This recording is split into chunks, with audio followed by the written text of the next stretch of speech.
बिस्मिल्लाहिर्रहमानिर्रहीम। अस्सलामुअलैकुम नाजरीन, ZF न्यूज़ क्लिक के नए प्रोग्राम के साथ मैं हूं जाहिद फ़ारूक। नाजरीन इकराम, सदीक जान पर अरशद शरीफ की तरफ से गुज़िश्ता दिन एक बड़ा हमला किया गया, लेकिन सवाल ये उठ रहा है कि सदीक जान इस पर ख़ामोश क्यों हैं? क्योंकि सदीक जान का ट्विटर हैंडल जो है वो हमेशा मुतहर्रक रहता है और हमेशा आग उगलता रहता है, लेकिन इतना बड़ा वाक़या उनके साथ पेश आने के बाद भी उन्होंने खामोशी क्यों अपनाए रखी? क्या वो इसमें कसूरवार थे, इस वजह से खामोशी इख्तियार किए रखी? अरशद शरीफ की तरफ से जो कंपेन उनके ख़िलाफ़ लॉन्च की गई, उसके पीछे छुपे हक़ाइक़ क्या थे? और इसके बावजूद सदीक जान अब तक खामोश क्यों हैं और कब वो अपनी ज़बान खोलेंगे, ये भी आपको आगाह करूँगा। और इसके साथ साथ अरशद शरीफ ने कौन सी मज़ीद धमकियाँ लगाईं और इसके पीछे छुपे हक़ाइक़ क्या थे, ये आज की इस व्लॉग का मौजू है। नाज़रीन इकराम, मज़ीद आगे बढ़ने से पहले मैं आप लोगों से दरख्वास्त करूँगा कि जिन दोस्तों ने अभी तक हमारा channel ZF news click subscribe नहीं किया, अगर मुनासिब समझते हैं तो सब्सक्राइब करें और बेल का आइकन ज़रूर दबाएं ताकि आने वाली ख़बरों से आप मुस्तफ़ीद होते रहें। मैं आपको बताता चलूं कि अना, तकब्बर और गरूर इंसान को बड़ा नहीं होने देता। वो बज़ाहिर ख़ुद को बड़ा मानता है, लेकिन अंदर से वो उतना ही बोना होता जाता है। कुछ ऐसा ही मामला हुआ शाहज़ेब खानज़ादा के साथ।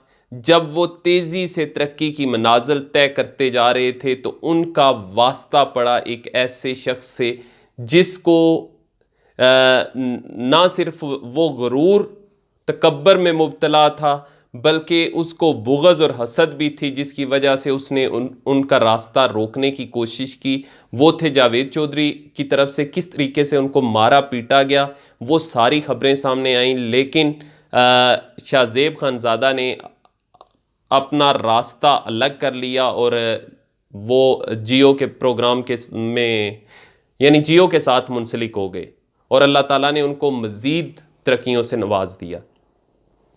अब ज़रा बढ़ते हैं, कुछ ऐसा ही मामला है अरशद शरीफ के साथ भी, क्योंकि अरशद शरीफ भी सदीक जान के साथ उनको भी शदीद किस्म की बुग़्ज़ है, हसद भी है और उसका उन्होंने अमली मुज़ाहरा भी किया।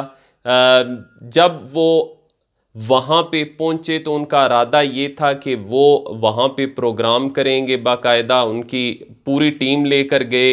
यानी जिस तरीके से मीडिया के लोगों को होता है कि हम इतनी कवरेज दे रहे हैं, ये हो रहा है, हमें ख़ास प्रोटोकॉल दिया जाए।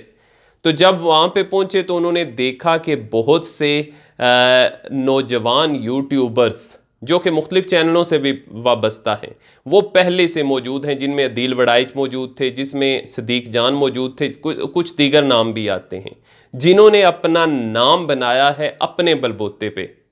वो लोग वहाँ पे मौजूद थे जिस पर अरशद शरीफ आग बगोला हुए, उनको बहुत नागवार गुजरा।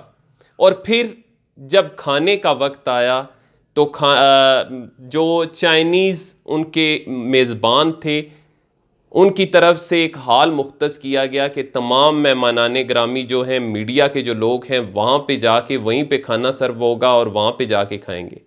तो जब अरशद शरीफ और उसकी टीम उस हाल के अंदर पहुंची तो वहाँ पे इन्होंने देखा कि एक जो टेबल था उसके उस वहाँ पे मौजूद थे, पहले से मौजूद थे सदीक जान, अदील वड़ाइच और तारक मतीन, और इसके साथ वाला टेबल खाली था जिस पर बड़ी सोच के बाद ये विराजमान हुए अरशद शरीफ और उनकी टीम के लोग। लेकिन इससे पहले ये एतराज़ उठा चुके थे अरशद शरीफ कि सब लोगों को एक जगह पे क्यों खाना दिया जा रहा है, उनको अलग से कोई प्रोटोकॉल देना चाहिए, अलग से कोई जगह हो तो वो वहाँ पे बैठ के खाना पसंद करेंगे। लेकिन जो मेज़बान थे उनकी तरफ से कहा गया कि नहीं, ऐसा कुछ भी नहीं होगा। चाइनीज़ मेज़बानों ने कहा जी कि आपको वहीं पे खाना मिलेगा, अगर खाना किसी ने खाना है तो वहीं पे खाना मिलेगा, बाकी जो मामलात हैं आपको अलग से रूम्स प्रोवाइड कर दिए जाएंगे। खैर मजबूरन उनको वहीं पे बैठ के खाना खाना पड़ा। इसी दौरान मामले ने एक नया रुख इख्तियार किया खाने से फरागत के बाद अदील वड़ाइच उठे और उनकी तरफ से यानी वहाँ से निकलने लगे, तो फिर उनकी कुछ चीज़ें जो हैं वो रह गई थी टेबल पर, वापस वो मुड़े कि मैं अपनी वो चीज़ें उठा के ले आऊँ। इसी दौरान सदीक जान तारक मतीन साइड पे निकले और सदीक जान भी उठकर चलने लगे, तो पास से ही जो टेबल था उनका जो उनके मुखालफ, अब मुखालफ ही कहेंगे व्यूवर्स, मुखालफीन थे अरशद शरीफ और उनकी टीम के लोग, तो वहाँ पे उन्होंने सदीक जान को दबोच लिया। सदीक जान को दबोचते साथ ज़मीन पर गिरा दिया और अरशद शरीफ ने उन पर मुक्के बरसाना शुरू कर दिए और साथ यानी बुलंद आवाज़ में ये कहना शुरू कर दिया कि तुमने मुझे गाली क्यों दी। हत्ता कि सदीक जान इस लम्हा पूछते रहे कि मैंने आपको कौन सी गाली दी है, मैंने तो कोई गाली नहीं दी, मैं तो पास से गुजर रहा हूँ, फिर आप मुझे ये क्यों इस तरीके से मार पीट रहे हो। फिर उनकी तरफ से ये कहा गया कि तुम मेरे ख़ानदान को गालियाँ क्यों देते हो। इस तरह की बातें जितनी भी थीं वो कही जाती रहीं और बाकी जो लोग थे उनकी टीम के, उन सब ने मिलकर सदीक जान को खूब तशद्दुद का निशाना बनाया और कहा जाता है कि वो ज़ख्मी भी हुए, उनको शदीद चोटें भी लगीं और इसके बावजूद उन्होंने खामोशी इख्तियार किए रखी। उसके ऊपर भी मैं आता हूँ कि खामोशी क्यों इख्तियार किए रखी। हत्ता कि काजी फ़ाइज़ ईसा जब उन्हें अदालत के अंदर बुलाकर अपने पास कुछ कहते हैं तो उस पर भी वो इतनी ताकतवर शख्सियत जज होने के बावजूद सदीक जान ने अपनी खामोशी बरकरार नहीं रखी, बल्कि वो सारी बातें सामने लेके आए। इस मामले पर उन्होंने क्यों खामोशी इख्तियार किए रखी, ये एक सबसे बड़ा मुअम्मा है जो मैं हल करने जा रहा हूँ आपके लिए। खैर, इस सारे मामले में जब उन्होंने मारा पीटा और खूब यानी सदीक जान की पिटाई करने के बाद फिर अरशद शरीफ की तरफ से उनको धमकियाँ भी दी गई कि जब जब तुम मेरे सामने आओगे तो मैं इसी तरीके से तुम्हें पीटूंगा। अब मामला कुछ यूं है व्यूवर्स कि एक वाक़या हुआ था सदफ़ ज़ारा नकवी वाला और अली सुलेमान वाला, उस पर मैंने भी व्लॉग किया था। अली सुलेमान जो है वो अब रिहा हो चुके हैं। उस पर अरशद शरीफ की जानिब से सदीक जान के साथ पुरानी मुखासमत होने की वजह से उनको इन्वॉल्व करने की कोशिश की गई और उनको भी बुरा भला कहा गया अरशद शरीफ की जानिब से। फिर सदीक जान की तरफ से भी उसका जवाब दिया गया अपने ट्विटर के ज़रिए से और अपने व्लॉग्स के ज़रिए से। ये मामला यहाँ से चला। फिर जो बातें सदीक जान के मतलब अरशद शरीफ ने कही थी, सदीक जान ने बड़ी बहादुरी से उनको हैंडल किया, उनको यानी बर्दाश्त किया। उसके बाद भी इनके मुख्तलिफ जगहों पे इकट्ठे होते रहे, लेकिन सदीक जान की तरफ से कोई ऐसा स्टेप नहीं उठाया गया अरशद शरीफ के ख़िलाफ़ जो कि अरशद शरीफ ने यहाँ पे स्टेप उठाया सदीक जान के ख़िलाफ़। अब उस सारे मामले में जो अली सुलेमान नकवी हैं वो तो रिहा हो चुके हैं और वो यानी गिल्टी भी तस्वर नहीं हुए, और जो इल्ज़ामात अरशद शरीफ ने उन पर आयद किए थे, ज़ाहिर है जब उन पर इल्ज़ामात साबित नहीं हुए तो अरशद शरीफ को तो चाहिए था कि माफ़ी मांगते कि उन्होंने गलत इल्ज़ामात आयद किए हैं, लेकिन ये करने की बजाय उन्होंने अपने दिल के अंदर वही बुग़्ज़, अनाद और उसको जगह दिए रखी। क्योंकि उनके सर पे ये सवार था कि वो बड़े एंकर पर्सन हैं और ये तो छोटे से यूट्यूबर हैं, इनको यानी हमारे लेवल के मुताबिक ये कहाँ हैं, तो इनको क्यों हमारे सामने लाकर खड़ा कर दिया गया, हमारे सामने बिठा दिया गया, हर जगह पे इनको वज़ीर आज़म की तरफ से कवरेज के लिए क्यों बुलाया जाता है इन यूट्यूबर्स को। हम चैनल्स जो हैं वो सारे काम हम जो कर रहे हैं तो ये क्यों बुलाए जाते हैं। ये वो बुग़्ज़ अनाद थी जिसकी वजह से जो है अरशद शरीफ आग बगूला हुए और सदीक जान पर हमला किया।